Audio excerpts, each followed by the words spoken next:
body parts. Warning, if you have these 5 signs, you might be in your final years of life. The story blends a human interest narrative with informative elements to make it compelling and educational. The Secret to 100, Martha's Story. Martha turned 78 last spring, but she moved through the world with the energy of someone in her 50s. Every morning, she'd walk 5 miles, tend to her garden, and never missed her 4 p.m. tea ritual. When her friends asked her the secret to her vitality, she would smile and say, "You have to clean house, starting with your body." It wasn't always this way. At 60, Martha was exhausted. She had joint pain, brain fog, and digestive issues. A routine checkup turned grim when her doctor said, "You're aging faster than you should." That shook her. "I want to see 100, she replied. Her doctor nodded and handed her a list. "Clean these 5 body parts regularly and you just might." 1. Colon. Years of processed food had left Martha's gut clogged and inflamed. She began adding fiber-rich foods like oats, chia seeds, and leafy greens, and gave up sugary snacks. "Your gut is your second brain," her doctor had said, and within months, her mind felt clearer and her energy returned. Stew liver. She didn't realize how overworked her liver was until she cut out alcohol and refined oils. She started drinking warm lemon water each morning and added turmeric and milk thistle to her diet. Her skin glowed and her chronic fatigue vanished. Lungs. Having never smoked, Martha thought her lungs were fine. But air pollution and shallow breathing had taken their toll. She joined a yoga class and practiced deep breathing. "Every breath is a detox," her instructor told her. Her endurance skyrocketed. Kidneys. She increased her water intake, eliminated diet sodas, and reduced her salt. Her swollen ankles disappeared and her nighttime bathroom trips lessened. "My kidneys were crying for help," she later told her granddaughter. 5. Skin. As the largest organ, Martha learned her skin had to be treated like a filter. She used natural soaps, dry brushed daily, and avoided synthetic lotions. "Your skin can soak up more than you think," she warned. But her journey wasn't just about what she did, it was about what she watched for. 5 signs became her warning lights: persistent fatigue, constant bloating, poor memory, shortness of breath, and yellowing skin. If you see those, her doctor warned, your body's sending its final signals. Now at 78, Martha mentors others who feel stuck or hopeless about aging. She teaches free wellness classes at the local community center, sharing the lessons she once learned in desperation.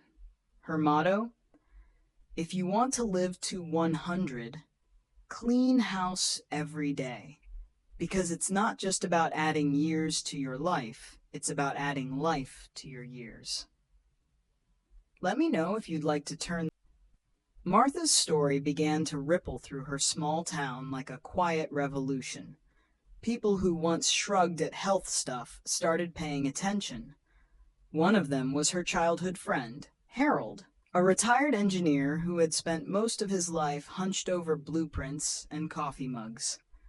At 75, he was slowing down fast.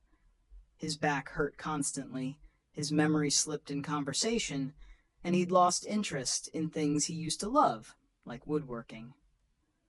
Martha invited him to join her for a morning walk. "I'm not trying to run a marathon," Harold joked, but he came. That first morning, they walked just 1 block, and he was winded. "Your lungs need air, not excuses," Martha teased. Week by week, the block became a mile.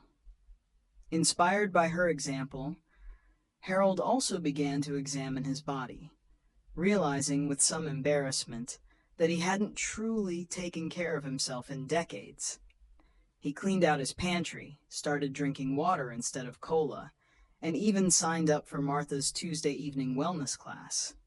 There, she didn't just talk about organs, she talked about habits. We clean our homes, our cars, our clothes. Why don't we clean our insides? She'd ask. She taught about lymphatic drainage, how to move the body to help it cleanse itself. She brought in simple routines, bouncing on a mini trampoline, dry brushing, sipping dandelion tea. More people joined. A retired nurse, a widowed piano teacher, a former truck driver who hadn't cooked a vegetable in 30 years. It became a community, aging not alone, but together, reclaiming vitality with each small change. And as her group grew, Martha began to share something even deeper, the emotional aspect of aging. Toxic thoughts clog the heart like sugar clogs the blood, she once told them. She encouraged journaling, forgiveness, meditation, even laughter. Bitterness is poison, she warned, recalling how resentment once kept her up at night. That's when she introduced the sixth cleansing, one that wasn't physical. Your spirit, she said, must be cleaned too. Harold, who once scoffed at such talk, found himself crying after class one night, letting go of guilt he'd carried for decades. By the time spring rolled around again, Martha had started a community newsletter, The Longevity Loop. Each issue featured recipes, interviews, and what she called Martha's Clean 5 check-in, a simple chart to track colon, liver, lungs, kidneys, and skin. The town, once marked by quiet decline, was starting to feel like a blue zone. People were smiling more, walking more, living more. And though Martha never claimed to have all the answers, one thing was clear. She had found a path that made every year count. As she stood before her class one afternoon, looking out at faces once worn with fatigue and now glowing with life, she said softly, "We may not control how long we live, but we do control how we live. And that makes all the difference." One evening, as the sun dipped below the hills and painted her porch in warm gold, Martha sat quietly with her journal. She smiled as she read her old entries, pages once filled with fear and fatigue, now replaced with gratitude and strength. "I used to think aging was a curse," she wrote, "but now I see it's a privilege, a second chance to live better, love deeper, and leave something meaningful behind." In that moment, she didn't just feel 78, she felt timeless, like someone who had truly come home to herself. Would you like to keep building the story?